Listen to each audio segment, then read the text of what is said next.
No vídeo anterior, quando eu falei de benefícios com a prática do SAS nas fases de projeto, eu citei brasileiros e o Brasil. Saiu truncado, estou corrigindo.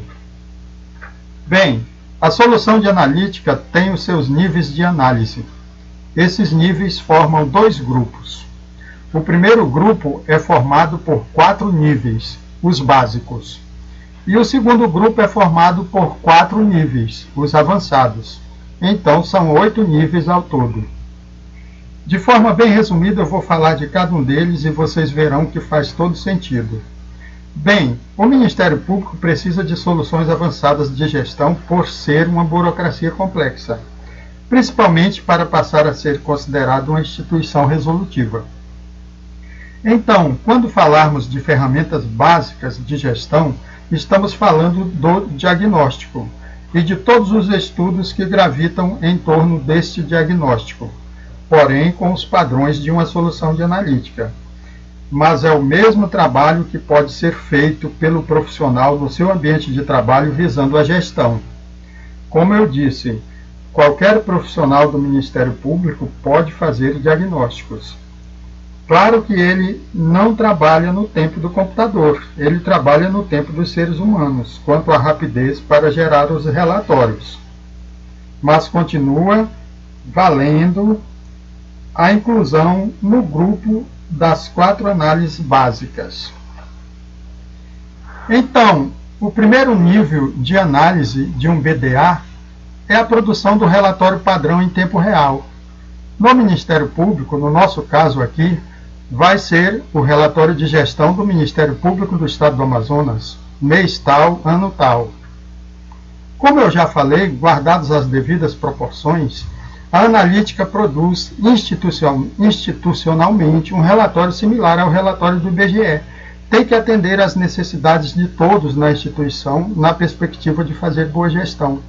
O IBGE é o referencial informativo e indicativo para as tomadas de decisão mais importantes para o Brasil. Restrito ao Ministério Público, o seu relatório de gestão cumpre a mesma finalidade. Sabemos que o Ministério Público, um retrato, é um anuário, mas no contexto da analítica, ele será mensal. Só que a grande diferença é que, em sendo mensal, em tempo real, ele passa a ser um relatório gerencial. No anuário, você fica esperando 12 meses para tomar decisões baseadas no relatório, qualquer que sejam as decisões. No relatório gerencial, você faz gestão em tempo real, a cada mês. A estatística gerencial existe para o tempo real da instituição. Aprende com o que aconteceu até então e aplica esse aprendizado no que vai ser realizado. Você não está acelerando nada, você continua trabalhando como sempre trabalhou. A única diferença é que suas decisões vão ser tempestivas. Isso muda tudo, radicalmente, em termos de gestão. Vejam que eu estou falando do primeiro nível de análise da analítica. Isso, para a minha instituição aqui, é um sonho. Eu não sei quais ministérios públicos já têm seu relatório institucional mensal, mas já é uma conquista grandiosa na busca pela resolutibilidade. Mas eu estou falando do relatório de gestão integrado, analítico, sintético, completo, com diagnóstico, prognóstico, monitoramento estatístico e tudo que gravita em torno da análise estatística em termos de elementos de suporte para a dinâmica da gestão e da tomada de decisão e, no caso, direcionando para a resolutibilidade, que é mais complexo. Suporte pode ser imaginado como coluna dorsal, como eixo principal, é óbvio. Tudo tem seu tempo, mas eu torço para que todos os ministérios públicos produzam seus relatórios de gestão usando solução de analítica, que isso não demore muito. Falando como estatístico, não existe nenhum obstáculo preocupante. Não tem. Até porque os ministérios públicos que já usam analítica em dados de inteligência podem usar no ambiente de gestão. No caso do SAS, é a ferramenta de analítica mais poderosa que existe. Inclusive, quando fez aquisição de tecnologia na área de análise de dados de segurança, de inteligência, como queiram, é porque queria se posicionar como líder global, mas o SAS já era referência nessa área. Afinal, sua expertise originária é análise de dados. Então, o Ministério Público só tem que começar a usar o poder do SAS na área da gestão também. Mas não existe só o relatório de gestão. Todos os tipos de relatórios produzidos na instituição são importantes. E os relatórios específicos têm que, de pronto, dar respostas àquelas perguntas que são realmente importantes. A demanda pode vir da alta administração ou de qualquer área da instituição, mas aí vem a importância fundamental da solução de analítica. Mas não é qualquer pergunta, é a pergunta bem formulada, que vai direto ao ponto. Repetindo aquele princípio filosófico, não existe problema sem solução, existe pergunta mal formulada. Mesmo se nos detivermos numa perspectiva idealizada, para não dar validez a este princípio, ele vai sempre estar como um referencial superior. Veremos mais tarde que um dos princípios mais caros à questão da qualidade para os japoneses é análogo a este. Então, se você não sabe nem qual é o seu problema, se você não sabe nem qual é o desafio que está enfrentando, se você não tem clareza, então você não está em condições de fazer a pergunta adequada quanto à solução.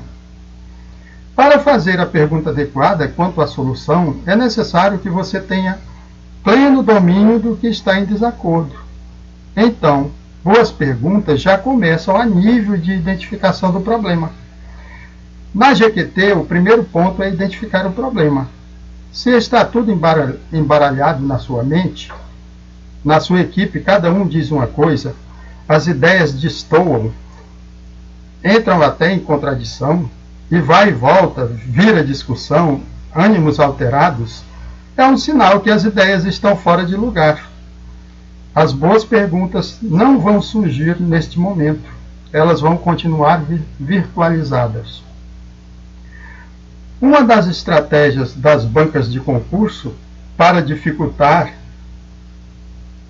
é encher a prova de perguntas quase enigmáticas, de propósito, é claro. Então, se de antemão o candidato não conhecer a pegadinha, ele vai se danar. Não tem nada de chave da questão quanto à clareza de um enunciado. Ninguém quer que você dê a resposta certa, mesmo você já trazendo ela claramente na sua mente. Só que aqui é exatamente o contrário. Todos estão procurando respostas certas, as melhores. Por isso, as perguntas têm que ser bem formuladas. Aqui é o contexto do recto pensar. Aqui não se embaralham as ideias. As ideias convergem para as melhores perguntas e para as melhores respostas. Sempre. Melhores perguntas e melhores respostas, tanto na fase de identificação dos problemas, quanto na fase de apresentação das melhores soluções no contexto da tomada de decisão. Vamos falar de um relatório financeiro. Pode ser mensal, como parte do relatório de gestão do Ministério Público, mas pode ser trimestral ou ad hoc. É assim mesmo. Cada área tem suas necessidades específicas e a analítica tem que atender a todos, análogo à dinâmica do pessoal de TI. A demanda vem e o estatístico, o analista de dados, tem que dar seu jeito. Então, todos os relatórios ad hoc, personalizados, configuram o segundo nível de análise da analítica. Então, o primeiro nível de análise, o relatório de gestão, responde de pronto às perguntas: o que aconteceu, quando aconteceu. São gerados regularmente e descrevem exatamente o que aconteceu numa área específica ou globalmente. Eles são úteis até certo ponto. mas não para ajudar nas tomadas de decisão de longo prazo, que são, em essência, as estratégias institucionais. Então, não venha apenas com diagnóstico mensal para tratar de estratégia corporativa, porque não se aplica. Já o segundo nível de análise, que são os relatórios sob encomenda, respondem às perguntas: quantas ocorrências, com que frequência, onde. Por exemplo, descreve o número de pacientes de um hospital para cada código de diagnóstico referente a cada dia da semana. Na melhor das hipóteses, os relatórios ad hoc possibilitam que você faça as perguntas que desejar e solicite relatórios personalizados, a fim de encontrar as respostas. Você pede e o BDA lhe fornece, como você quiser. Perceba que os relatórios ad hoc não obedecem à regularidade do relatório de gestão. Agora, o terceiro nível de análise no BDA, na analítica, é a pesquisa de comportamentos. Primeiro em português, processamento analítico online. Em inglês, a sigla é OLAP, falando em português, Online Analytical Processing. O que faz o OLAP? Fornece respostas às perguntas. Você pergunta, a analítica responde. Onde exatamente está o problema? Como encontrar as respostas? Por exemplo, classifique e explore os dados disponíveis sobre diferentes usuários de telefone celular e seus comportamentos quanto às suas chamadas telefônicas. O OLAP permite que você faça algumas descobertas. É uma análise descritiva típica, ou seja, quantos são os usuários, de que tipo e onde estão. Isso vale na íntegra para o ambiente das redes sociais. O quarto nível são os alertas. Todo mundo conhece, que são os painéis, e-mails, RSS, aqueles sinais fortes. Então responde às perguntas: quando reagir? Quais ações reativas são necessárias imediatamente? Por exemplo, os executivos de vendas, mundo afora, recebem um alerta quando as metas de vendas estão abaixo do esperado. Com os alertas, você pode aprender a identificar a existência de um problema e ser notificado quando algo similar acontecer novamente. Repetindo, os alertas podem ser encaminhados por e-mail, RSS, mobiles, que já abre um portal, mas o que ilustra é o painel dashboard institucional, tipo o painel do Balanced Scorecard, o BSC. Aqui encerra o primeiro grupo ou grupo básico de níveis de análise. Vamos agora apresentar o quinto nível de análise, que já compõe o segundo grupo ou grupo avançado dos níveis de análise. O quinto nível é o que a gente chama de análise estatística. Fornece respostas às perguntas: por que isto está acontecendo? Que oportunidades eu estou perdendo? Quais são as ameaças? Eu gostaria de ilustrar citando exemplos do Ministério Público, mas ainda não os tenho. Então vou continuar com os exemplos que disponho no momento. Os bancos poderão descobrir porque um crescente número de clientes está optando pelo refinanciamento de suas casas. A partir daqui é possível começar a realizar algumas análises complexas, como modelos de frequência e análise de regressão. Podemos iniciar procurando saber por que as coisas estão acontecendo, utilizando os dados armazenados para responder às perguntas com base nesses dados. Aqui entra em cena a poderosa metodologia de monitoramento estatístico, a qual os seus criadores chamaram de controle estatístico da qualidade, e pode ser visto como o elo que liga o diagnóstico e o prognóstico. O monitoramento estatístico será apresentado em detalhes, ilustrado com dados do Ministério Público. Já adianto que o binômio previsão estatística e monitoramento estatístico induzem a resolutibilidade, como veremos. Então, o monitoramento estatístico, mesmo estando no quinto nível de análise, transita naturalmente entre o diagnóstico e o prognóstico. Temos também a modelagem de séries temporais e seu entendimento. Vamos agora para o sexto nível, que trata das previsões estatísticas, as ferramentas mais destacadas no contexto dos prognósticos. Fornece respostas às perguntas: e se essas tendências continuarem, o que e onde será necessário?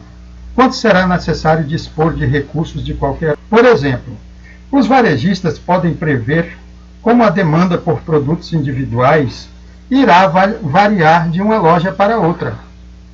Atualmente, a previsão compõe um dos mercados com maior percentual.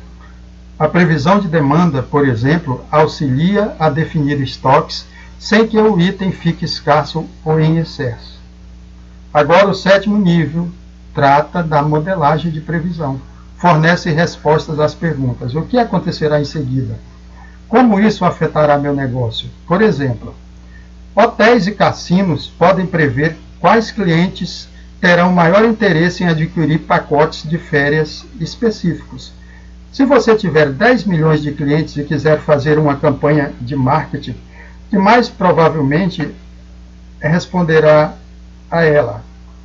Como você pode segmentar esse grupo? Quem mais provavelmente responderá a ela? Como você pode segmentar esse grupo? E como determinará quem mais provavelmente deixará sua organização? A modelagem preditiva fornece essas respostas tranquilamente. O oitavo nível, o mais abrangente e complexo da analítica, é a otimização, que pertence à grande área da pesquisa operacional. Fornece respostas às perguntas: como aperfeiçoar nossos procedimentos? Qual a melhor decisão para um problema complexo que nos aflige? Por exemplo, considerando as prioridades institucionais, as restrições de recursos e a tecnologia disponível, determine o melhor meio de otimizar sua plataforma de TI a fim de atender efetivamente a sociedade. A otimização apoia a inovação, levando em consideração os recursos e as necessidades, e ajuda os gestores a encontrarem o melhor meio possível de atingir os objetivos institucionais. Então, o Ministério Público, ao adotar a analítica imersa na estratégia corporativa, não tem como não ser resolutivo, não só nas atividades extrajudiciais, mas institucionalmente, é o que veremos. Se cercar dos melhores meios para atingir determinado fim, é a prudência, uma virtude para a filosofia positiva e concreta. A filosofia de Pitágoras, Platão, Aristóteles, Aquino, Boaventura, Scott, Fonseca e Soares. Não importa aqui que eu dê tanta ênfase à formulação de pergunta e não seja capaz de pontuar exemplos da minha área de trabalho ainda. Porém, já é importante entender que a solução de analítica vai das etapas mais simples para as etapas mais complexas.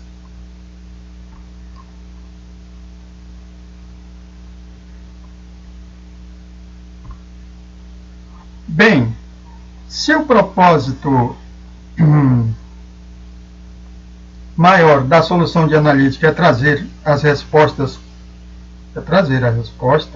por outro lado, os gestores, os tomadores de decisão, o ordenador de despesas, traz as perguntas. E a solução de analítica tem que dar as respostas. Então eu coloquei aqui algumas perguntas padrão da literatura, não importa a área de atuação, são perguntas necessárias, pode estar faltando outras perguntas. Porém, o importante é que estas perguntas têm que ser respondidas, a ponto de contribuir concretamente para a boa gestão da produtividade e da resolutibilidade. Então, vamos falar um pouco da tomada de decisão. Perguntas necessárias. O que aconteceu? tem que responder em detalhes e perspectivas, extensão e compreensão. O que está acontecendo? Ainda está no contexto do diagnóstico, mas no tempo real. Diagnóstico preciso, fundado na base de dados da instituição. Por que isso está acontecendo? Por que isso está acontecendo? Temos que alcançar as causas. A causa primeira, a causa raiz. Os japoneses usam a técnica dos 5 porquês. Temos que fazer o mesmo. Quando respondermos ao 5º porquê, já estamos diante da causa primeira, a causa originária. Que ações são necessárias? O que eu vou fazer? Diz o gestor. Mas aí ele se dá conta de que quem tem que lhe dar respostas é o pessoal da análise de dados. O que irá acontecer quando e onde? A analítica existe para dar essas respostas. E se essa tendência continuar? Aqui vão ser usados todos os recursos da estatística gerencial para indicar manutenção ou mudança dessa tendência. Tudo no âmbito da analítica. Quais são as nossas melhores opções? É o coroamento do poder da analítica. Dentre vocês, os que lidam com pesquisa operacional e otimização sabem do que eu estou falando. Quando a instituição aderir à cultura da análise de dados, todos compreenderão o alcance e a profundidade desses conhecimentos, que são a combinação de várias áreas do conhecimento para encontrar as melhores soluções para situações adversas que se apresentem. Em resumo, levando em conta os recursos disponíveis e as necessidades, encontrar os melhores meios para atingir os objetivos institucionais. Em outras palavras, encontrar os melhores meios possíveis para tornar o Ministério Público uma instituição resolutiva.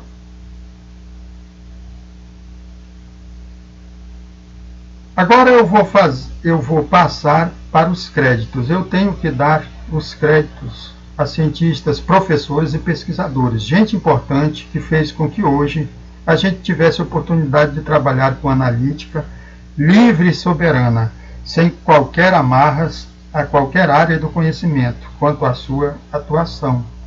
É assim que tem que ser. Primeiro,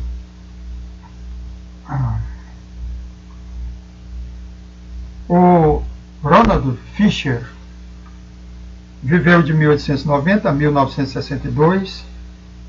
Ele é o criador da estatística moderna. A ciência estatística é resultante em grande parte do genial desenvolvimento teórico e prático desse cientista. Inglês, aplicou seus estudos na biologia evolutiva, na genética e na agronomia. Ele é considerado o principal sucessor de Charles Darwin. Então, ao se falar de estatística, de métodos estatísticos, tem que ir obrigatoriamente para o que ele criou. Os seus métodos teóricos e práticos são a base. Seus trabalhos em agronomia, ainda lá na sua época, a gente nem se apercebe, mas já tiveram, por exemplo, a Holanda como beneficiária. Aí as pessoas dizem, mas como é emblemática a produção pecuária holandesa. Mas aí já tinha o dedo do Fisher, ou seja, o uso da estatística experimental como uma base teórica exuberante. Ele não tinha os recursos computacionais, mas ele fazia boa estatística, trazendo seus modelos teóricos para a prática com maestria. Vejam que a sacada do pessoal do SAS, meio século depois, foi jogar o arcabouço metodológico do Fisher no ambiente computacional. Simples assim. Eu tenho mais um crédito importantíssimo aqui. É do Claude Shannon. Também viu a virada de século, viveu de 1916 a 2001. É o criador da teoria da informação, grandiosa. Vejam, na prática, a criação do computador como a gente conhece hoje, o mérito é de Claude Shannon, americano, precoce. Sua dissertação de mestrado, defendida aos 21 anos, é nitroglicerina pura. Ele demonstrou que qualquer problema de lógica pode ser resolvido pelo computador. Vejam como foi sua aparição no mundo da ciência e da tecnologia. Sua produção intelectual foi profundamente profícua. A essência da sua teoria é o cálculo da incerteza para dados desordenados. E o brilhante trabalho teórico do Fisher convergiu para o cálculo da incerteza em dados ordenados. Então veja que os trabalhos desses dois cientistas geniais se completam. No nascedouro, a ciência estatística e a ciência da computação concorrem e se complementam.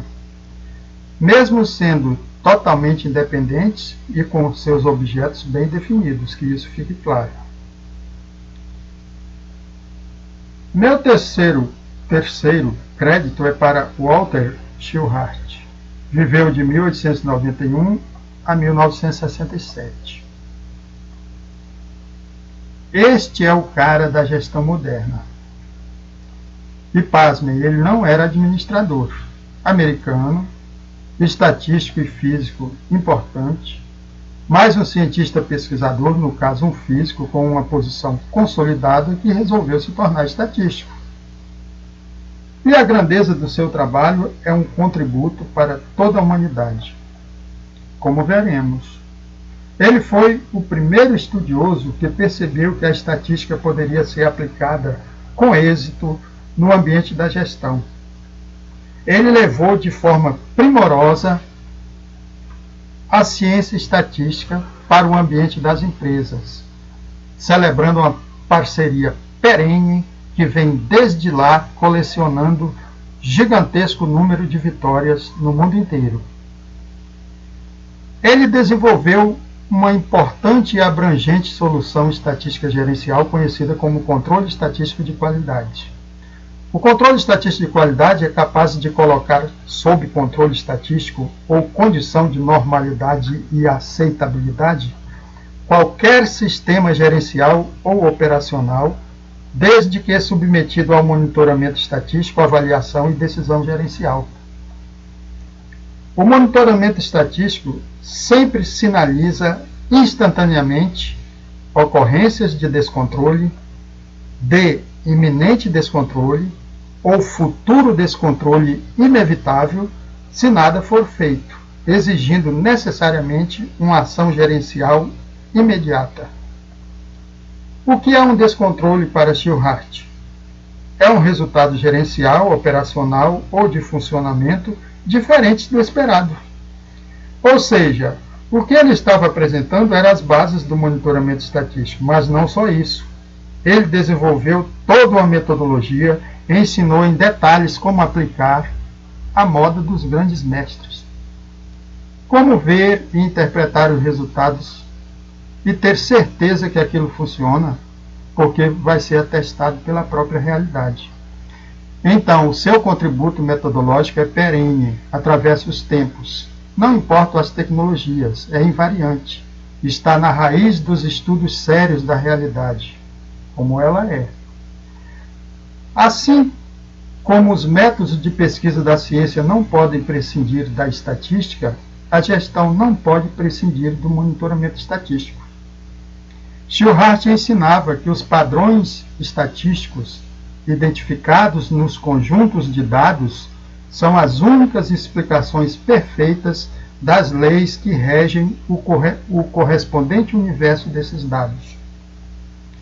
E que as pesquisas estatísticas realizadas através de coletas de dados só podem servir de representações verdadeiras da realidade quando todo o processo de pesquisa submeter-se ao rigor e ao formalismo da ciência estatística.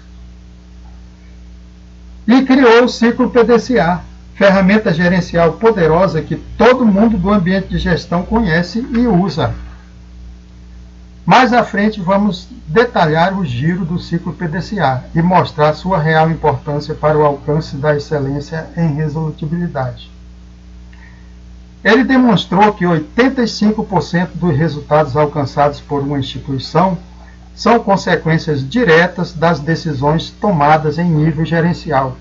Traduzindo, qualidade dos serviços prestados, produtividade e credibilidade perante a sociedade dependem, em menor parte, dos melhores esforços dos colaboradores e, em maior parte, da capacidade dos dirigentes para tomar as decisões corretas.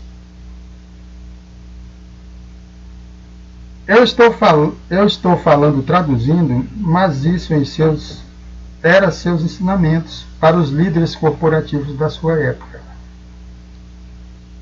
Nas decisões acertadas, os bons resultados são méritos da administração, e nas decisões erráticas, o mau desempenho é culpa dos colaboradores. Esta, dizia ele, é a fórmula universal do fracasso das instituições em todas as épocas. Monitoramento estatístico combinado com previsão estatística e otimização sempre foram os melhores conselheiros dos tomadores de decisão, dizia ele. Em síntese, para Shillhart, uma instituição pode ser vista como resultado da sua cultura organizacional e da qualidade das decisões do seu corpo diretivo em todos os níveis hierárquicos. Agora, vamos falar de um contemporâneo e o maior entusiasta das ideias de Shillhart, o Dr. William Deming, americano também. Viveu de 1900 a 1993 e é o criador da brilhante teoria da gestão, tão poderosa quanto as mais famosas teorias da administração moderna que já se concebeu, e continua intacta. O Dr. Deming é a maior referência em estatística gerencial. Ele é o principal responsável pela importância que alcançou esta disciplina no ambiente corporativo planetário.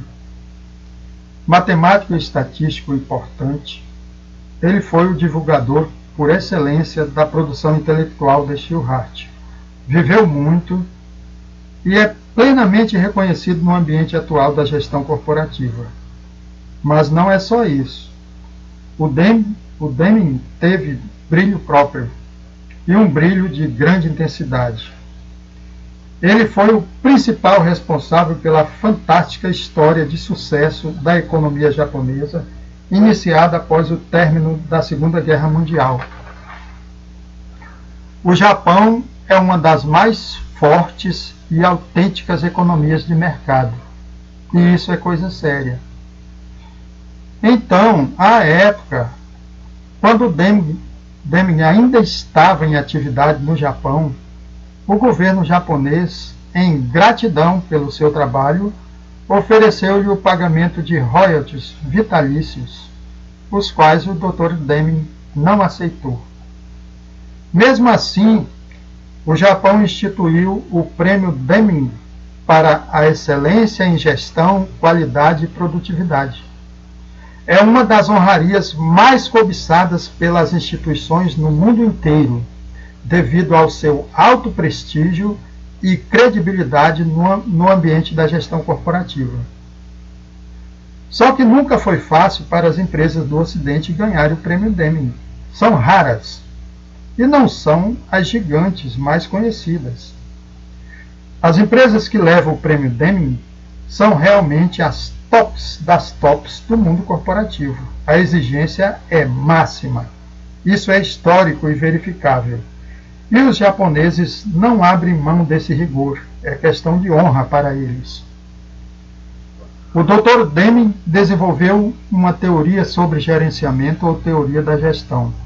Da sua teoria, o que todo mundo conhece são os 14 princípios de aprimoramento contínuo da gestão. Dentre esses princípios, podemos citar: eliminação definitiva da prática de contratar fornecimentos, serviços ou obras apenas mergulhando nos preços. Outro princípio: em vez de ficar criando metas subjetivas, antes implantar institucionalmente uma estrutura de estatística capaz de produzir diagnósticos precisos realizar previsões apuradas e construir modelos de previsão aprimorados e atualizáveis. Vou apresentar mais um princípio, o terceiro no caso. Fazer gestão sem ver o futuro, desprezando o suporte científico do monitoramento estatístico, previsões estatísticas e otimização com pesquisa operacional, transforma instituições que deveriam ser saudáveis em instituições medíocres, pesadas e inoperantes, que só servem para consumir recursos públicos. Mais um princípio, o quarto.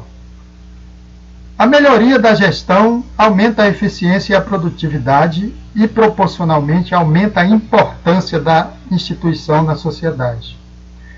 O Dr. Deming sintetizava sua teoria da gestão como qualidade superior das decisões gerenciais, produtividade e interação com a sociedade. Resumindo, os tomadores de decisão, os ordenadores de despesas que têm acesso à analítica conseguem ver o futuro, dar destaque primordial à efetividade e à governança e aprender com o passado, com a mesma clareza, objetividade e precisão. A analítica nos dias atuais é o poder do conhecimento dos verdadeiros visionários. Todos os tomadores de decisão, gestores e ordenadores de despesas bem-sucedidos são e sempre foram, em essência, verdadeiros visionários.